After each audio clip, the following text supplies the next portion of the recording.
FM.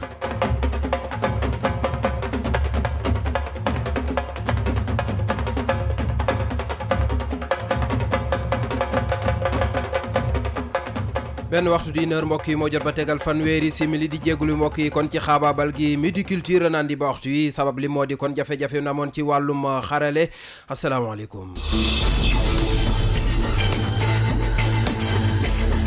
Midi Culture. daanaka li ci gën a fës kon benn ponk képp la mu di kon njombe li nga xam si bërki démb ak démb ba tey moom la ñuy waxtaane mu di kon faat bakkan yi am rawatina jigéen ñi ñu bëri naka lañ ca gis moo di kon peine de mort loolee mbokk yi kon buñ ca noppee dinañ wax tamit Karim Fofana mi nga xam si mooy jëwriñ yore dëkkuwaayu askan wi moom tamit yëkkatiwaat nay kàddu ba ci kon Youssou Ndour dinañ leen faram-fàcceel itam reportage u Ramadan di kon koor geek salaat ak kon li nga xam si dina ko cay def loolee mbokk yi buñ ca noppee dinañ leen ubbil itam pàcc bi nu jagleele aada ak cosaan buñ ko faram-fàccee ba noppi Midi Culture day buur ñu ñaanalante Daouda Gueye moo nekk ci machine bi. Midi Culture.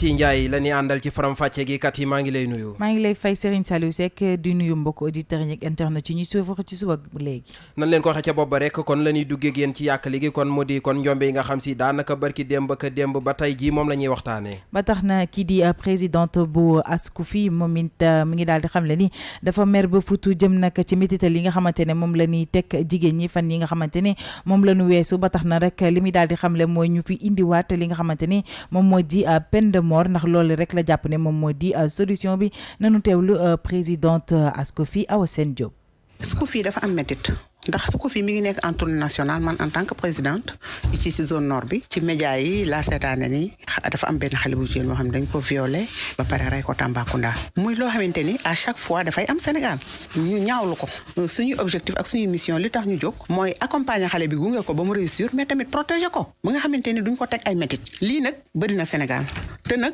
duñ ci toog croiser les bras dinañ ko xeex mais xeex bi il faut état bi jàppale ci ñëpp mooy le ministre de l'intérieur fàggandiku ba nga xamante ni nit ñi dinañ mën a nekk en sécurité ñu leen di protéger mais xam nga tamit fekk la ba ci sa biir kër violé la rey la te sécurité mënul weesu biir sa biir nekk loolu loo xamante ni lu metti la ba pare may wax état bi tamit ñu indiwaat peine de mort ku ko defati ñu appliquer peine bi bu ko defee ñi nga xamante ni dañ doon xalaat di ko def dootuñu ko defati ku xalaatati def ko di nga taxaw ni lii kat su ma ko defee lii moo ma ciy fekk donc il faut ñu jóg ci en tout cas metti na trop te maa ngi vraiment defal parents yi xale bu jigéen bi. mu nekkoon kon jiitul ASCOFI du Awa Sène Diop moom tamit peine de mort la gis keneen koo xam si itam peine de mort la gis moo di taskatu xibaar bi lee di Daouda Mine. moom it loolu la daal di gis ndax jàpp na ni fi mu nekk nii rek lii di viol yi nag bëri na fi ci Sénégal waaye itamit nag lii di peine de mort ñu delloosiwaat ko itam dina daal di tiital ñenn ñi ba sax rek ñu daal di mën a dellu ginnaaw bu dee seen xel nekk na ci waaye nag waxtaan nañu ci indi ñu ci ay mbiri reer waxtaan itam ci li nga xamante ne moom moo di violence yi nga xamante ne jamono ji ñu ngi koy daal di gis fii ci Sénégal mu ngi ci micro wu King FM. mu nekk phénomène bu nga xamante ne nag dafay inquiéter parce que lu ñu amul woon habitude di gis la sénégalais lu ñaawteef daan ñaawteef am na foo xamante ne yegguñu foon ci barbarisme yegguñu foon ci sadisme surtout mais tey jii wax dëgg fa yàlla phénomène bi yegg na lu nga xamante ne lépp lu nga xamante ne ñu ngi doon wax ne mi ngi am ci dëkku ñàkk yi tey jii ñu ngi gis ne mi ngi am bon l'une des solutions bu nga xamante ne je pense que chaque fois dañuy wax ni par exemple peine bu nga xamante dañ koy appliquer c'est pour dissuader une peine c'est toujours pour dissuader quoi am na ñu nga xamante ne ñu ngi wax ni peine de mort il faut que ñu rétablir ko est-ce que man ànd naa ci wala ànduma ci su fekkee ne pour dissuader su fekkee ne peine de mort bu ñu ko appliquer pour que phénomène bi delluwaat ginnaaw la moi je suis pour que peine de mort boobu ñu appliquer ko mais li may bëgg a ajouter foofu rek c'est que dafa am débat bu nga xamante ñu ci bëri ñu ngi ciy wax ñu ngi wax peine de mort mais je pense que ñi ciy wax teewuñu sax l'histoire de la peine de mort au Sénégal parce que dañuy wax nañu rétablir peine de mort mooy tout simplement jëlaat rek peine de mort delloowaat ko ci sunu code pénal mais nañ ko rétablir appliquer ko bu fekkee ne dañu bëgg carrément que ni peine de mort boobu dissuader def ba de telle sorte que affaire bii nga xamante ni phénomène bu ñu gis mu métti ñu pour que mu waat delluwaat ginnaaw bu boobaa ñuy doog a mun wax loolu. mu nekkoon taskatu xibaar bi la di Daouda Mine ñeneen ci askan wi tamit ñu bëri ci ñoom daanaka gis nañu ni li la di peine de mort mooy mbir mu baax mi. mbir mu baax mi nag la ñu ko daal di teg ba tax rek ki nga xamante ne moom moo di Niania Diouf daal dinay dem tàllal leen sunu micro rek ngir daal di xam lu ñu xalaat ci loolu. ku rey nañu la rey yàlla mooy juge bi gën a mag boo sàccee nañu dagg sa loxo rey nag mën nañu maslante affaire bu ne ba mu des affaire rey bakkan dafa foor yàlla mi def ñu judd moom rek moo war a mën a rey bon nag ku am fiti rey ku rey nañu la daal di rey ba gën a ñaaw weer la na mu gëne ñëpp a gis ci teg ci seen bët ëllëg balaa ñu tati rey dina seetaat boppam bu baax. peine de mort day wax fa dëgg yàlla Sénégal man je pense pas que ne mën nañ ko fi appliquer parce que dëkku yërmande la dëkku teraanga la et tout même bu fekkee samay at bariwul de nos jours à aujourd'hui musuma gis ñu appliquer fi peine de mort mais li jaarul te jaarul yoon mooy da ngay gis nit ku rey nit def 1 mois wala 1 an 2 ans voire même 3 ans ñu génn ko ci kaso ce qui n'est pas normal d'ailleurs même bu fekkee defuñ peine de mort na leen tëj 20 ans 40 ans au moins. peine de mort bi moom lu ñu war a indiwaat la ndax bakkan dafa fort sagam diine moo teg ku rey ñu rey la te ay jullit lañu dañu war a indiwaat ku rey ñu rey la sinon buñ ko defoon rek léegi rey bi jeex ndax dee moom kenn ñemewu. peine de mort bu naa fekk ñëpp ànd na ci bu dee droit de l'homme bi nii comme lu ñuy wax c'est la droit de l'homme bi ànd na bismillah bu dee tamit droit de l'homme bi àndu tamit du mën a nekk parce qu'il faut que droit de l'homme ànd ci parce que moom moo fi jiree ci yoon sari dañ ko waroon appliquer depuis avant mais ñe bàyyi ba heure. mi ngi noonu kon nekkoon xalaatum ñenn ci askan wi jëmale ko ci peine de mort bi mu nekk tamit mbir moo xam si daanaka ñu bëri moom la ñuy waxtaane ci mbeddi Ndakaaru yi. moom nag la ñuy daal di waxtaanee ci mbedd yi ci biir kër yi waaye itamit taskatu xibaar yi ci lañ nekk di ci wax boobaat léegi waaye nag ñi nga xamante ne ñoom ñoo di askan wi ñu ngi woo rek nguur gi ngir ñu def nag li leen war a ci li ni mel waaye itamit di wax waajur yi ñi daal di gën di sàmm seeni doom reportage bi nag Ñaaña Diouf ñaa moo ko def. rey gu bëri mu ñu nemmeeku jamono ji lëmbe na lool xelu askan wi ku ci nekk ak li nga jàpp ni moo ko waral Salimata ci rond-point Almadies nañu ko fekk muy xaar bus moom mi ngi ñuy xamal comportement yi la ñu war a xoolaat. rey bi am fan yi moom ëpp na torop war nañu xoolaat dëkk bi bu baax xool nit ñi xool comportement yi bi ñu wax sécurité bi bu baax a baax ndax doy na waar bakkan dafa fort. monsieur Ndaw moom ni xamul li ko waral wante li am ba des mooy war nañu gën a sàmm karange askan wi. violence bi day neexul kenn wax fa dëgg yàlla et puis dafa bari na lool te kenn xamul lan moo koy waral wax ko dëgg yàlla daal war nañ ci seet lan moo koy waral parce que nit ñi dañoo war am sécurité quand même bu fekkee amuñu xaalis nañu am sécurité au moins ça c'est la moindre des choses. pël bi di Aliou Ka ne lii yëpp ñàkkum xëy moo ko indi. problème bi xaw ma affaire crise la wala affaire bi nu mu demee nii parce que am na loo xamante état bi sax waruñ ci taw di xool population bi nit ñi ni leen reyee ni comme ay xar la vraiment dafa doy waar quoi ma jaaxal ko aussi tamit boo gisee rey yi bëri nit ñi liggéeyuñ barki démb rek am na benn waa jógewu di wóor liggéey dox bu daanu ci rond-point Brioche Dorée bi ñu yóbbu ko hôpital defal ko soyetaan xam nga loolu aussi. ci diiru benn weer ñu sàkku ci ba noppi fàcc ci ñetti jigéen li ni mel nag waral ba ñenn ci askan wi di sàkk ñu delloo si li nga xamante ni mooy peine de mort. di ko jaajëfal bu baax a baax Ñaaña Diouf ñaa ngeen di wéy di déglu Midi Culture ci rajo King FM benn waxtu di 1h moo jot ba tegal fanweeri simili ak juróom-ñeent. King FM, première radio digitale du Sénégal. ñu wax kon ci calte gi ak tamit dëkk beek ni mu jaxasoo. ba tax na kii di ministre de l'urbanisme moom nag mu ngi daal di xamle rek ne dinañu daal di wëyal li nga xamante ne moom moo di setal fii lee ci réew mi ba tax na nag muy daal di woo rek quartier yi rek ngir ñu daal di booloo ni ki talaata rek ngir jëm rek ci li ni mel ñu bàyyi leen ngeen teewlu Karim Fofana nekk ministre de l'urbanisme. La voie c'est pour la circulation mais boo jëlee benn place publique je donne un exemple boo jël rond-point Liberté 6 xam nga espace public la automatiquement dañ fa war a def un aménagement dissuasif c'est-à-dire rafetlu ci bët rafetlu ci ñiy dox ak yeneen wax nga ko léegi tamit ci les panneaux publicitaires tamit ñu ngi ciy waaj te panneaux publicitaires yi dafa bëri moo tax may leen nag du sorxo fast track waxtaan ci la bokk boo defee loolu nag nga am délai lii problème au Sénégal mooy dañuy waxtaan bu dul jeex dégg nga ñu ne nag gars yi waxtaan bi fii la mën a yem suba la koor gi di jeex il faut que nag ñu xam ne suba faaw ñu jublu ci lii du dëgg loolu nag moom mooy mobilisation mais man li nga xamante ne daal moom moo ma rassuré te dama bëgg peut-être yenn médias yi ngeen dimbali collégialité bi am na avec les autres départements ministériels. oui mais il collabore naturellement par exemple li ma la wax sànq c'est le ministre de l'Intérieur boo gisee may dem ci région yi les gouverneurs nous disent on a la mu nekkoon kon Karim Fofana nekk jëwriñ ji sàllo wàllum dëkkuwaay bi ci gouvernement bu Sénégal nekkoon démb itam invité pour quartier général doon daw ci télévision Futur Média ca mbir moomee tamit ministre conseiller bi la di Youssou Ndour yëkkati na ci ay kaddu bay daal di conseiller ki nga xamante ne moom moo di ministre de l'urbanisme Karim Fofana ngir rek mu daal di organiser ab concours setal teg ay koppar rek ngir nag quartier bi nga xamante ne moom moo daal di gën a set rek daal di jël nag koppar yooyu la Youssou Ndour nga xamante ne woon nañu ko téléphone Pape Cheikh Diallo moo doon jokkoo ak moom. mais man fi ma bëggoon a indi comme dañu ne fast track. ñun dañuy way set lii rek la ñu gisoon. dëgg la. Sénégal yi lu ñu gisul seen bopp duñ ko sawar lu ñu ragalul duñ ko ragal. léegi dama bëggoon ñu ngeen jël yow yaa ngi yore ministère département nga def ay économie ñun médias yi ñu lëkkaloo def campagne bu am solo xaalis bu bari bu takku génn ci nga def concours national képp koo xam ni moo gën a teg gox wala toppatoo goxam gis ci boppam gañe xaalis bu bare dina ci baax. donc loolu laa bëggoon pour du concret. ñu dem ci parce que fête bi ce n'est pas l'affaire seulement du gouvernement ou de l'État c'est l'affaire aussi des familles et un père de famille qui peut parler. mu nekkoon kon kàddu yi Youssou Ndour dañuy wéyal wax ci leneen mu di kon liggéeykat yi nekk ca ASBEF ñoom nag mu mel ni mbii coo ko mbaaloo moo am seen biir jamono ji moom moo am seen biir nag ndax ñoom nag ñu ngi daal di xamle ni nanguwunu doxalinu kii di seen directrice exécutif ba tax rek ñu daal di ciy teg ne nag moom mi le dafa amul nag droit di jël benn décision ba tax nag ñu daal di amal grève ni ki tey ji ci suba Abdou Aziz Mandiang nekk seen porte-parole des travailleurs bu ASBEF nag wax na ci micro King FM. grève bi moom mooy dañuy nekk ci benn kuréel bi fi nekk depuis plus de 40 ans ñu xamee ko ci association sénégalaise pour le bien-être familial donc kuréel boobu moom moo doon def ay renouvellement ci wàllu conseil d'administration ñu gis ne ni am na ñi nga xam ne d'accord uñ ci renouvellement yooyu ñu porté ko ci suñu ay autorités ñooñu yebal fi délégation bi ñëw saytu ndax élection yooyu jaar na yoon am pas ci biir seetu yooyu gis nañu ne ki nga xam ne moo ñu jiite muy suñu directrice exécutive dafa am li nga xam ne ñi ngi koy laamlee dafa luubal wala dafa jalgati dara donc ci biir loolu ñu suspendre ko semaine passée buñ ko suspendre ki nga xam ne mooy suñu principal bailleur de fonds mu tudde ñu koy wax fédération internationale pour la planification familiale ñu koy wax ci anglais IPPF yebal fii benn administrateur kooku ñëw dëmb war a jël fonction mu ne moom du dem te bu soobee yàlla dañu gën a suñu partenaire ba IPPF dina ko kase donc ñi ragal ñun ñi nga xam ne ñoo fi liggéey laata ñun ñu fi liggéey sax suñuy tanti suñu yaay suñu mag ñi baax yi nekkoon fi jotoon nañ fi liggéey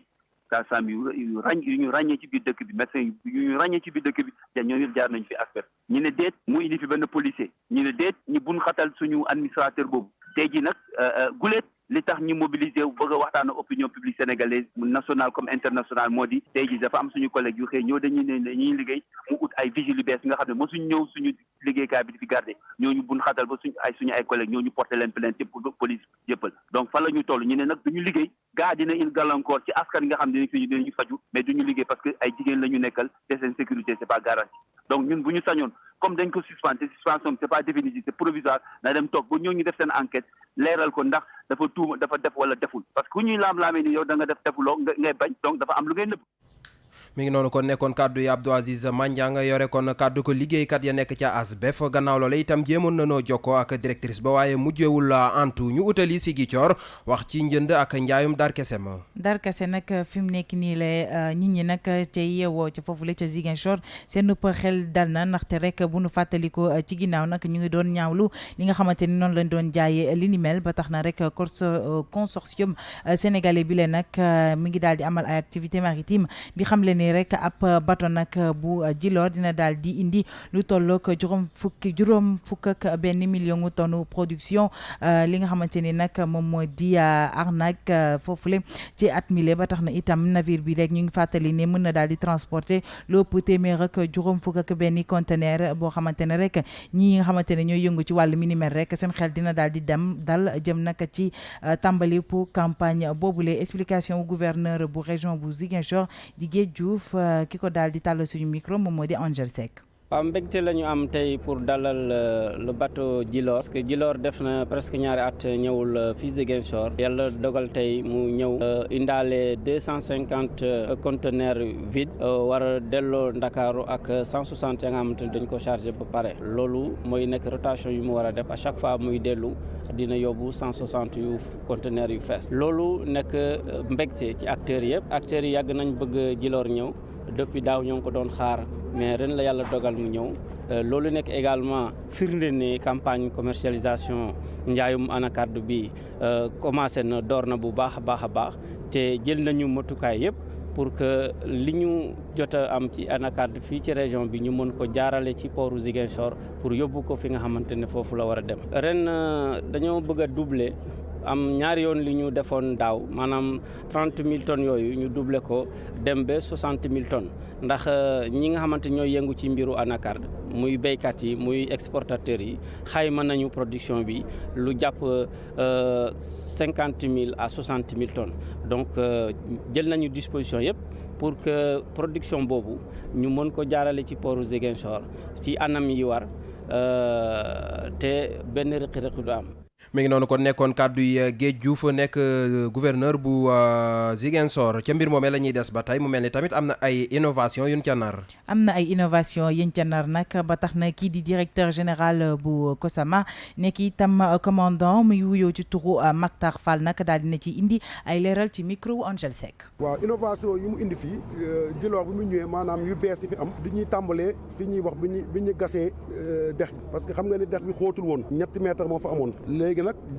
gas nañ ko ba mu def 2 mètres genn wàll loolu moo tax gaal yu toll ni Djilor nii nga xam ni dina am 1 mètre si suuf mën dugg fii di ñëw pour jël cajou bi loolu mooy étape bi nga xam ne moom lañ njëkk tàmbalee bi ñu tàmbalee loolu nag ñu waxtaan ak ñëpp ak acteurs yi nga xam ne ñooy liggéey si cajou bi mais loolu yëpp su amee dañuy delloo njëkkal gouverneur ndax gouverneur moo coordonné lépp woo ñëpp ñuy waxtaan di jubóo taxaw si loolu ba lii mën a am tey donc li ñuy ñaan acteurs yi aussi mooy ku nekk fa nga nekk na nga si def sa fulla ak sa fayda bu kenn ne kii moo tardeel gaal gi su ñu yónnee bateau bi daf fi nekk 24 heures sur 24 du taxaw day liggéey du taxaw donc ñoom itam nañu góorgóorlu seen boor ba lu ñu leen jox si conteneur rek ñu feesal ko indi ko libérer seen truc mën a indiwaat carga production bi yëpp pour yëpp mën a dem si wax waaw am nañu yaakaar def semaine bu nekk 2 voyage waaye comme li ma wax li ko tënk mooy na conteneur yi pare am ñu indi nañu pare fii ak suba si guddi gi nañu wàcc yëpp ku nekk ñu jox la donc suñu feesalee indi rek ñun ñu yóbbu du ñëw semaine bu nekk bëgg nañu def 2 voyage fast track président moom la wax ne moom la bëgg ñëpp di def mooy liggéey bu gaaw mais aussi bu mucc ayib loolu commencé nañ ko fii Ziguinchor man li ma jàpp ndax lu ko waral mooy taxawaayu gouverneur bi fa yombal nañu lépp woo na ñëpp lu ñu war a def nañ ko.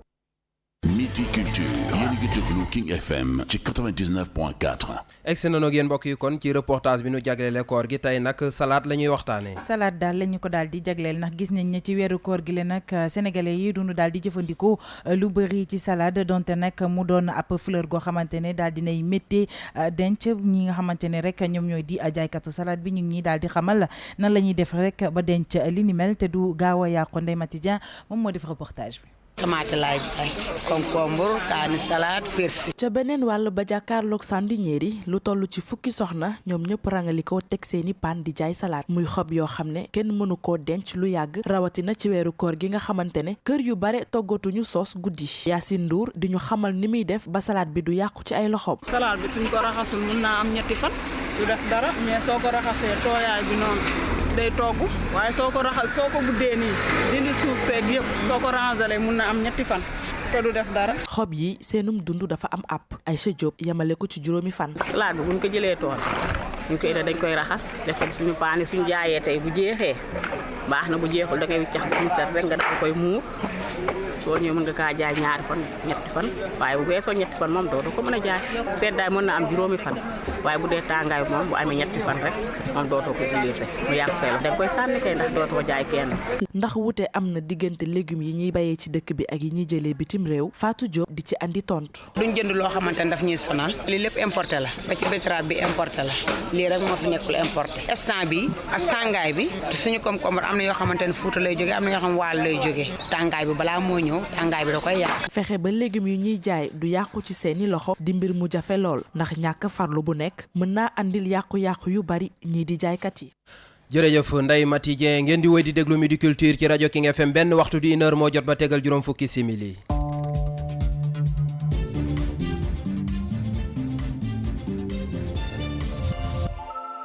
bàkk boobe kon xibaaru biti réew yi lay yëgle ak ñun ci studio bi di sa Préra maa ngi lay nuyu.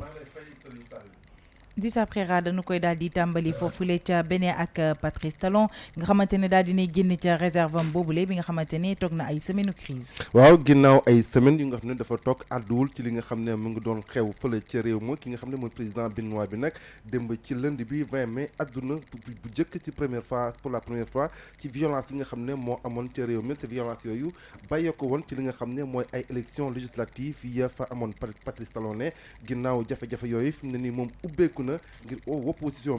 bi nga xam ne sax dañ leen beddi woon ci élection yooyu ngir moom pare na kii pour opposition bi ngir ñu waxtaan échange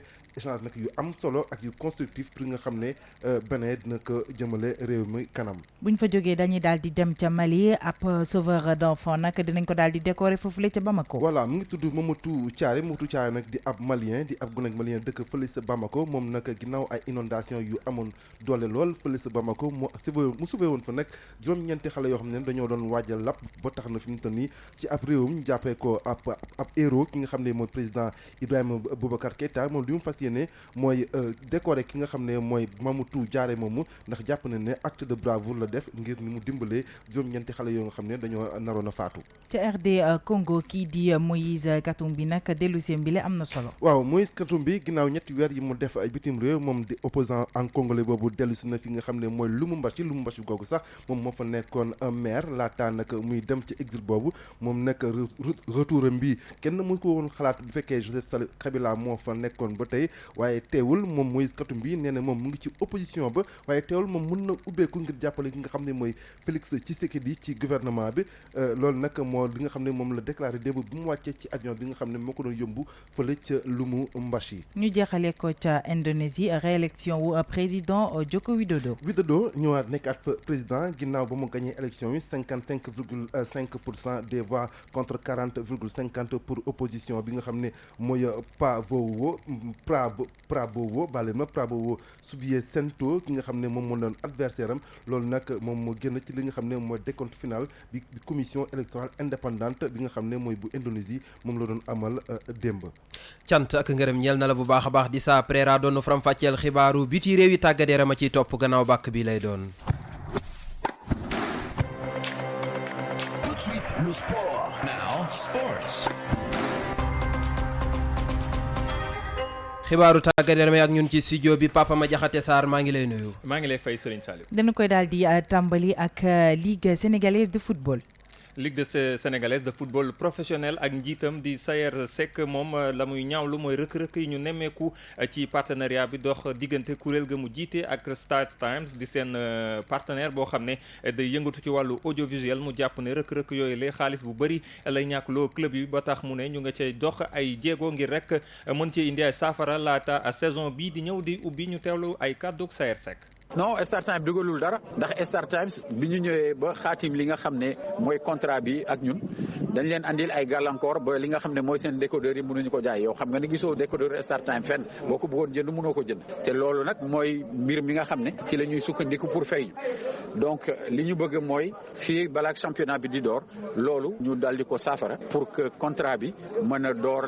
li nga xam ne moom la war a mën a andil ligue professionnelle bi ñu mën cee jot pour que président yi nga xam ne vraiment sonn nañu dee nañu te ma leen di vraiment sargal di leen delloo jukkal ñu mën a féex tuuti équipe yi mën a yokk seen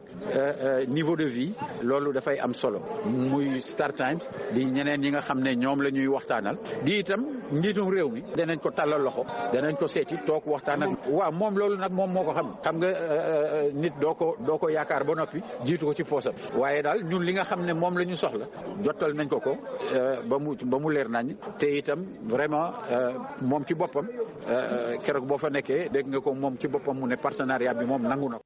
yéen a ngi doon teewlu ki nga xamante ni moom moo di Sayer Seck dañuy desandi rek ci football ba tey waxtaanee coupe de la ligue de football demi-finale yi nag programmé nañu ko niki mercredi ak jeudi. demi-finale bu njëkk bi ñu ngi ko jàpp niki ëllëg ci àllarba ji mu war a dox diggante ki yor nekk champion du Sénégal saison 2018-2019 di Génération Foot mu war ca daje ak toftalu ci moom ci championnat bi muy Jaraaf bu Dakar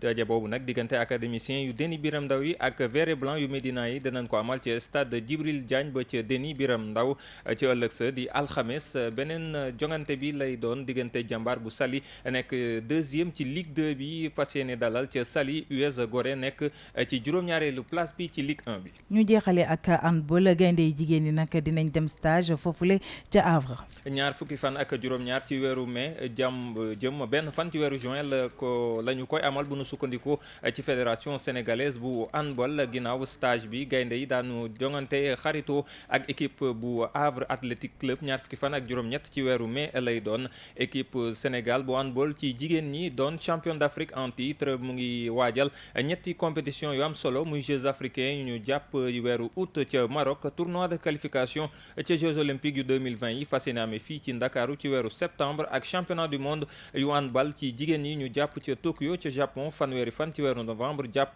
fukki fan ak juróom ci weeru décembre bi ñu jëm. ñu jeexale ko ak wàllu basketball ak NBA ñi nga xam ne dañoo tàmm rek di seetaan fu basket américain ni ki démb seetaan nañu Golden State daal di qualifié ci final bu NBA muy juróomeelu yoon ñu koy tegle ñoom Warriors yi daan Portland bi di ñeenteelu yoon ci ñeenti jongante yoo xam ne amal nañu ko 117-119 lañu leen daan. Golden State fas yéene tase ci final bi diggante Milwaukee ak Toronto ñiy jongante jamono ji ci demi-finale beneen demi-finale bu NBA yi. Kati Ndiaye Serigne Saliou fii lañu ndar keppe xibaaru tàggat yaram. ngërëm ñeel na la bu baax a baax Papa Ma Jaxate Sarr doon faram fàcceel kon xibaaru tàggat yaram mi ñu jàll ci pàcc bi nu jagleele aada ak cosaan. mi ngi noonu kon ñu wëyal tàmbalee ko festival Salam bi nga xam si démb kon Daniel Sorano lañ nekkoon. foofee lañ nekkoon ba tax na sax ñu ngi daal di xam le ni dafa tuuti woon loolu ngir rek daal di amal ñaareelu journée wu festival Salam édition 2019 ñu bàyyi leen ngeen teewlu yenn ci témoignage yu wéykat yi nekkoon ca foofee.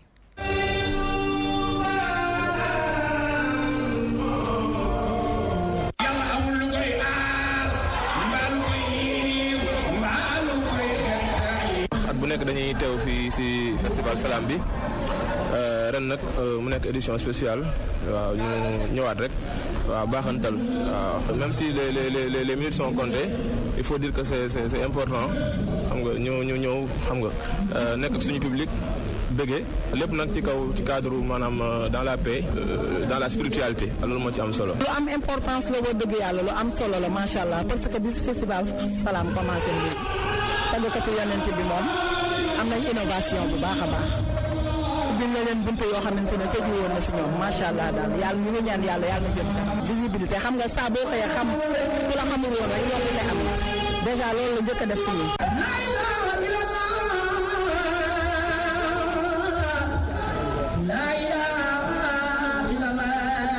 mu nekkoon kon ñaareelu guddik festival Salam bi doon amee démb ca théâtre national Daniel Sorano tey jii nag Kaolack la ñuy utali dañuy woyal kon xibaaru aada ak cosaan ci King FM ba léegi wax tamit ci li nga xam si moo di xayma gi ñu daan def bu njëkk ci biir njaboot yi. ba tax na sax tey jii rek nit ñi ngi xalaat na ndax nit ñi fi mu nekk nii xam ne ñi nga xamante ne ñoom ñoo di seen maamaati maam loolee rek ñu koy waree li nga xamante ni moom moo di généalogie nag wala sax dénombrement des membres d'une famille fi mu nekk nii la rek kii di professeur Massamba Gueye ak it griot bi di Sall Bigué Ndiaye nag daal dinañu indil ay leeral ci reportage Pape Ma Jaxate Sarr. mel ni élément boobee yëmbagul jombul dinañ ci dikkaat ak yéen ci sunu yeneen jotaayu xibaar ci Midi Culture mu mel ni kon loolee yemb nañu teelu kon professeur Massamba Gueye ak kon kile di Sall Bigué Ndiaye ci reportage bu Papa Ma Jaxate Sarr. Ibrahima Ndiaye Ousmane ko jur Ousmane Déthié Sambaaxe war a dogo mando isa ba ci Sall Bigué Ndiaye Gambe ni Birame Tene Ndiaye Gambe ni kaddu yi tàmm nañ di ko déggee ci yenn ci géwél yeeg animateur rajo yi loolu la ñuy woowee généalogie waaye ana lan sax moo di généalogie Sall Bigué Ndiaye. mooy cosaanu nit da ngay xam fi nga bokk léeg-léeg nga gis ko sant Fall du ñu sant Fall ñëpp ñoo dëkk kër ca Ndeelaw xam nga nit moo loo gàtt war ngaa xam ki la jur sa papa jooju war ngaa xam kan mooy papaam nit dañu loo gàtt xam-xam war ngaa xam sax sa juróom-ñaari maam mais léegi xale yi xamatuñu sax seen benn maam. xam sa cosaani famille maanaam généalogie lu am solo la bu nu sukkandikoo ci professeur Massamba Gueye dina mën a tax ba nga mucc ci ay jafe-jafe yu bari. li njëkk day tax ñi nga xam ne waruñoo sëy buñ sëy xam nga bu fekkente ne adduna bi yàlla da koo sos ñuy joxante ay sant ngir xamante ñu seen deret warta jaxasoo la ndax dafa am ñoo xam ne seen deret bu jaxasoo tey jii wane nañ ko lu muy jur du baax loolu moo tax kenn ku ne waru xaar ñu la koy jàngal yow sa bopp da nga ko war a jàng xam ne diw la jur diw moomu diw ko jur diw moomu diw ak diw la bokkal. waaye jamono jii bëri na ay ndaw yoo xam ne umpale nañu seen taarixu famille waajur yi ñooy ñi ñu ci jokkar bi baaraamu tuuma. waajur yi la xam nga nit moom bu fekkente ne bi mu juddoo ndeyam xam na moom aw taggam baayam xam aw taggam ngay def bu defee lu baax ndey ji di ko bégalee ndax dañ ko daan bégalee gone bu fekkente ne da nga ñëw nga am ndam ca fa ngay jàngee nga ñëw sa ndey du la may xaalis da ngay ñëw rek mu tagg la say nga yëg ko ci sa yaram waaw léegi nag bu fekkente ne ndey ji du ko def baay ji du ko def gone gi nampataluñ ko ci bu màggee day def ne amul njëriñ. nit ñi seen bopp nan dellu si seen cosaan pour xam ñoom ñooy ñan bu ko defee ñun géwél yi ñu mën a xam ne diw mii diwa ko jur. xam sa généalogie maanaam sa maam ak say maamaat lu am solo la waaye tey jii ndaw ñu bëri xamuñu ko boroom xam-xam yi jàpp ne loolee du li war.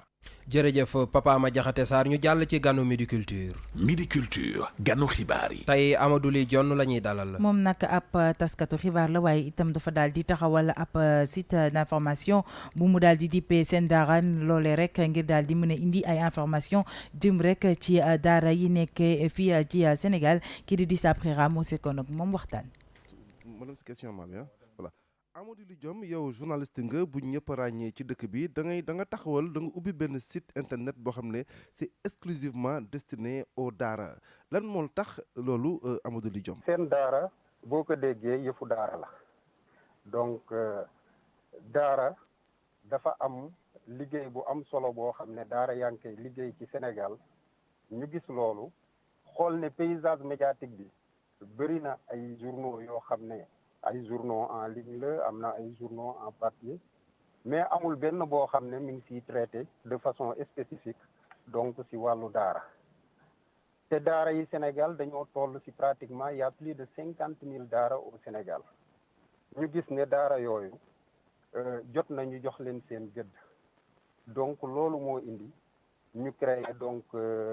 sendaara.com te lu ko sabab tamit dañoo am ndey goo xam ne suñuy waajur ñoom dañoo juddu ci daara nekk ci ay daara famille suñuy frère ñu yóbbu leen ci ay daara ñu gis njariñ ju daara am ci askan wi ak président de la république gis-gis bu mu am ci daara ba bëgg a def Sénégal ay daara yi nga xam ne dañoo mucc ayib ba créer benn projet boo xam ne ñu ngi koy wax projet d'appui à la modernisation des daara muy PAMOD bu Mbodj Diouf yore ñu gis jéego yooyu yëpp ñu gis ne nag jot na tamit ñu accompagner acteurs yooyu vraiment si lu ñu nekk donc pour gën a fësal liggéeyu daara njariñ ju mu am ci Sénégal di génne loolu moo voilà kon dafa seen daara mu ngi ñëw à partir de benn constat boo xam ne dafa am déficit d'information bu jëm ci daara yi suñu comprendre bu baax voilà mais Amadou Ly Diome gis nañ ne également modernisation daara yi ñu ngi koy wax boobu ba léegi mais mu am ay jafe-jafe pour mu effective ci sa gis-gis yow nga xam ne doomu daara nga ci nga yëngu est-ce que mënuñu wax ñaar wala ñett poñ yoo xam ne jàpp nga ne que moo gàllankoor xëy na modernisation daara boobu wala moo gàllankoor accélération wu modernisation daara yooyu noonu. modernisation daara yi xëj na amoon na ay jafe-jafe ci début bi parce que concept bi xëj na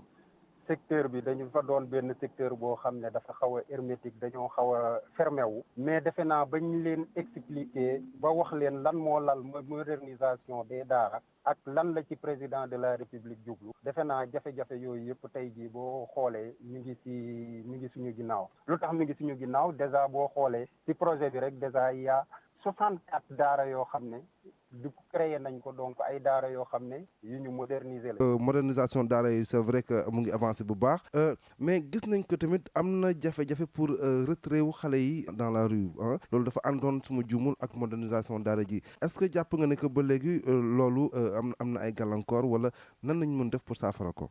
boo seetooloo defe naa 2018 bi rek mi ngi doon wax pour xale yi dañoo war a jóge ci mbedd mi mais jóge ci mbedd mi ñoom ñu ngi ci ba léegi mais dafa am beneen démarche boo xam ne ñoom moom lañ jël pour jëlee xale yi ci mbedd mi doo jëlee xale yi parce que xale yi boo xoolee xale yi nekk ci daara yi du ñoom ñooy nekk toujours ci mbedd mi mendicité bi maanaam business la léegi business la am na ñoo xam ne fu nekk la ñuy jóge di def mendicité boo gisee xale yi rek da ngay defee ne ci xale daara yi la fekk ne beneen business parallèle bu ñuy développé la donc muy yàq turu daara yi daara yi fu mu nekk nii tey démb rek am na benn daara bu ñu visité boo xam ne daara du mois la war a génn fii ak ci biir semaine bi mais daara bu rëy la daara bi bien que mais amuñu seen ndongo yi du ñu yalwaan daara yi dinañuy fexe ba seen ndongo yi te ils ont plus de 500 récipient kii yu fa nekk ak potasse yu fa nekk di jàng ak yooyu yëpp mais ñu ngi def seen kéemtalaayu kantan ak ndimbal yu ñuy am ñuy fexe xale yooyu ñu leen di toggal ñuy lekk di kii wag yooyu yëpp ba pare te du yàq dara seen jàng école bi donc mendicité bi donc du ci daara yi rek. merci beaucoup Amadou Ly Diom ñu fàttali que yow tey yow yaay invité wu entretien du jour ci King FM 99.4 merci beaucoup. ngërëm ñeel na la bu baax a baax Dissa Préra yow ak sa gan googee di kon Amadou Ly Diom ñu jeexale ko nag wàllu musique. wàllu musique nag dañuy daal di rek jeexale ak ki nga xamante ne moom moo di Adiouza wéyam bu bees bi mu génnee dippee ko Yaa Rasuul.